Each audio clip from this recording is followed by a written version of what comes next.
अज यहूदिन के याद करण घुर्जे ईसाइन यहूदिन जे बुग़्ज़ में उन क़ुब्बत सुखरा के गंद सां भरे छॾियो। पर मुसलमाननि जो अमीरुल मुमिनीन, मुसलमाननि जो सरबराह खलीफ़े वक़्त उन क़ुब्बत सुखरा जे अहिड़े कैफ़ियत के ॾिसी करे उते पाण हथनि सां वञी करे उन क़ुब्बत सुखरा का गंद ख़ाली करे उते हज़रत उमर इब्न ख़त्ताब पाण सफ़ाई कयो।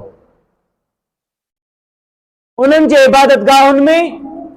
इबादतगाह में जिन खां अॼु असां मुसलमाननि जूं मस्जिदूं महफ़ूज़ न आहिनि, उन जगह के साफ़ करण वारो हज़रत अमीरुल मोमिनीन उमर इब्न ख़त्ताब हो।